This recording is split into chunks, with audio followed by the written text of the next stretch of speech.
Hello friends, അസ്സലാമു അലൈക്കും. Welcome to Sanania creations. അപ്പം നമുക്ക് ഇന്ന് വീട്ടിൽ എങ്ങനെയാണ് മഞ്ഞൾ പൊടിച്ചെടുക്കാൻ പറ്റുമെന്ന് നമുക്ക് നോക്കാം.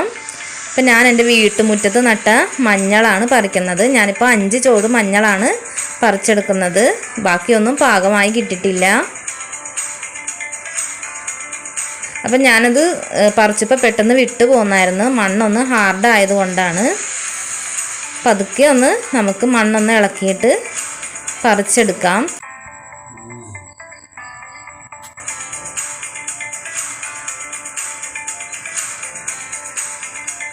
മഴ 2 ദിവസം പെയ്തില്ല, അതുകൊണ്ട് മണ്ണൊക്കെ നല്ല ഹാർഡായതുകൊണ്ട് എനിക്ക് പറിച്ചെടുക്കാൻ ബുദ്ധിമുട്ടുണ്ടായിരുന്നു.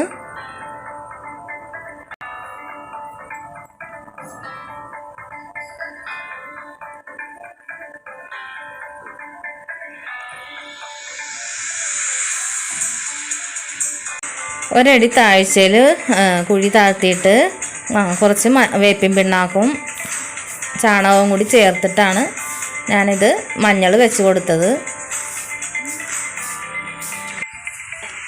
ഈ മഞ്ഞളിൻ്റെ മുളയുള്ള ഭാഗമാണ് നമുക്ക് നടേണ്ടത്. ഇതേ ഒരു ചെറിയ കഷ്ണം മഞ്ഞളിൽ നിന്നാണ് എനിക്കിത് കിളിച്ച് വന്നേക്കണത്.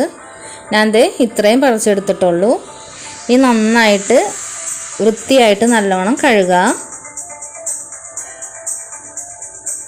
അതിൻ്റെ വേര് വന്ന ഭാഗമൊക്കെ അത് കട്ട് ചെയ്ത് കളയാം കൈവച്ച് തന്നെ. തൊണ്ട് ചീകി കളയേണ്ടതില്ല, നല്ലോണം വൃത്തിയായി കഴുകിയെടുത്താൽ മതിയാകും. ഇതേപോലെ ചിപ്സ് കട്ട് ചെയ്യണ പോലെ നമുക്ക് കട്ട് ചെയ്തെടുക്കാം. എല്ലാനും ചെറുതായിട്ട് കട്ട് ചെയ്താണ് ഉണങ്ങാൻ എളുപ്പമുണ്ടാവുള്ളൂ. ഇനി നമുക്ക് ഇത് ആവിയിൽ ഒന്ന് പുഴുങ്ങിയെടുക്കാം. പണ്ടൊക്കെ നെല്ല് പുഴുങ്ങുന്നതിൻ്റെ മുകളിൽ വെച്ചിട്ടാണ് ഇതെല്ലാം പുഴുങ്ങിയെടുക്കുന്നത്. അപ്പോൾ നമുക്ക് ഗ്യാസ് സ്റ്റോപ്പിൽ വെച്ച് ഒരു പഴയ സ്റ്റീമർ ഉണ്ടെങ്കിൽ അത് വെച്ച് വേവിച്ചാലും മതിയാകും.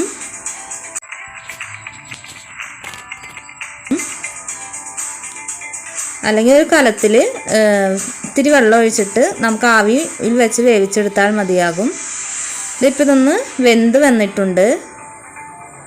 ഞാനൊരു 20 മിനിറ്റാണ് ലോ ഫ്ലെയിമിൽ വെച്ച് വേവിച്ചത്. ഇനി നമുക്കൊരു ട്രേയിലേക്ക് മാറ്റിയിട്ട് നല്ലോണം നിരത്തിയിടാം. ഇത് ഞാനൊന്ന് കിണറിൻ്റെ മുകളിൽ വെച്ചിട്ടാണ് ഉണക്കണത്. നല്ല വെയിലുള്ളിടത്ത് വെച്ചിട്ട് ഉണക്കിയെടുക്കാം. നല്ലോണം ഉണങ്ങി കിട്ടിയിട്ടുണ്ട്.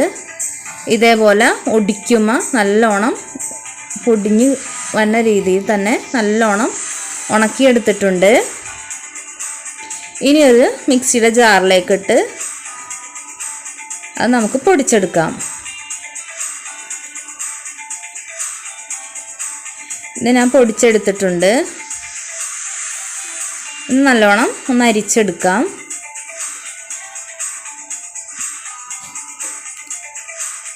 അരിച്ചെടുക്കുമ്പോൾ ബാക്കി വന്ന തരി ഉള്ളതും അതും ഒന്നും പൊടിച്ചെടുക്കാം. ചെറിയ ജാറിലിട്ട് പൊടിച്ചാൽ മതിയാകും. നല്ലോണം ഉണങ്ങിയതിന് ശേഷം പൊടിക്കുമ്പോൾ നല്ല ഫൈനായിട്ട് പൊടിഞ്ഞ് കിട്ടും. അപ്പം നിങ്ങൾക്ക് എൻ്റെ വീഡിയോ ഇഷ്ടമായാൽ പ്ലീസ് ഒന്ന് സപ്പോർട്ട് ചെയ്തേക്കണേ. അപ്പം എന്തായാലും നിങ്ങൾ ട്രൈ ചെയ്ത് നോക്കിയിട്ട് ഫീഡ്ബാക്ക് അറിയിക്കണം. Thank you.